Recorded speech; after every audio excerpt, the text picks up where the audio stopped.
Sebetulnya setiap anak berbeda-beda. Berbeda-beda lambungnya, tinggi badannya, beratnya, dan lain-lain gitu ya. Lebih tepatnya, kalau ibu mau bertanya yang baik bagi dia, untuk berapa makanannya sih, berapa itu bertanya pastinya sama dokter gizi. Enggak, saya jawab serius, itu pastinya bertanya sama dokter. Karena gini, saya nggak mungkin bilang, Bu, kasihnya nasinya 3 sendok lah. Kalau anak ibu ternyata gemuk banget, kayaknya nggak cukup itu 3 sendok gitu. Jadi, itu bukan rananya saya memberitahu berapa. Yang saya tahu, tidak memaksa anak untuk makan sampai di tahapnya dia yang bilang sudah cukup. Dulu saya punya nenek, Bu.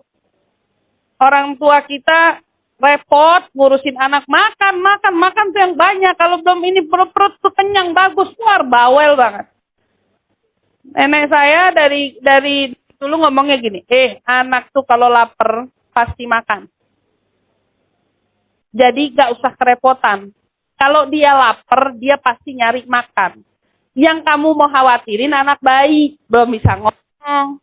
Anak bayi yang masih diajarin makan, itu masuk akal. Tapi kalau ngomong, jangan kerepotan. Nih kadang-kadang anak udah umur 10 tahun. Udah bisa ngomong, udah bisa maunya apa, udah kerepotan. Nggak usah dah, kadang-kadang dia nggak makan nasi, makannya jajanan. Nah ini kembali kepada bagaimana pola hidupnya dia dari kecil. Ibu sudah memberikan jajanan apa kepada anak dari kecil, itu yang akan membuat dia terbiasa di hari kemudian.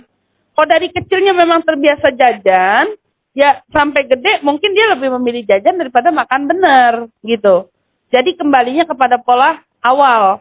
Nah kalau ada pun soal program pemerintah seperti yang Ibu bilang, ya lebih tepatnya harus bertanyanya sama dokter gizi. Yang baik buat anak kita apa? Untuk dia seberapa banyak? Seperti itulah pastinya.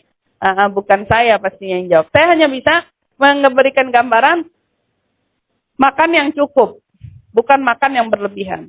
Juga bukan makan sampai kenyang. Nggak gitu konsepnya. Tapi makan yang cukup. Itu aja. Baik. Ada lagi? Iya.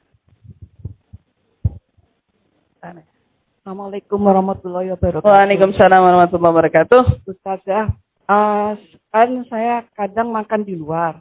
Itu kalau warung-warung yang kecil itu kan suka masang kata halal. Ya. Belum tentu ada sertifikatnya. Betul. Nah, saya pernah nanya ke mbaknya yang ngelayanin itu, Mbak ini halal enggak? Dia jawab, saya enggak tahu Bu, karena saya bukan yang masak. Nah terus itu apa yang harus dilakukan gitu loh, apa kita ini halal, udah yang penting halal, tulisan halal kita makan aja atau gimana? Oh, Itu pertanyaan saya, satu. Yang kedua masalah rum dalam roti, itu hukumnya haram atau halal? Karena ada yang bilang halal, wong itu makanan tidak memabukkan.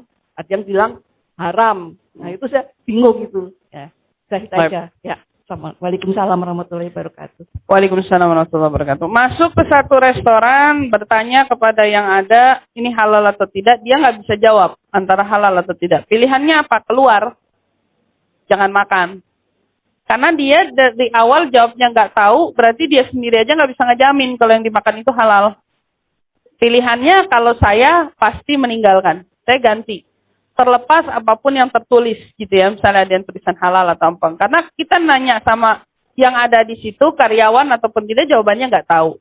Itu jawaban yang ke satu. Yang kedua, berkenaan dengan rum. Rum itu jelas jenisnya alkohol. Dia berada di ranahnya najis dan ranahnya alkohol, hukumnya haram.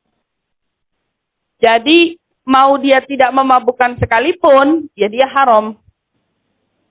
Dia haram. Jadi memang nggak boleh dimakan. Wallahu a'lam bishawab. Rum ya, itu rum. Sudah? Ya, kamu tanya. Ya, tanya. Tanya. Waalaikumsalam warahmatullahi wabarakatuh.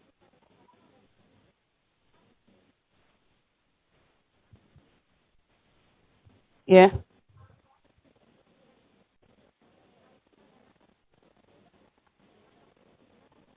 Baik.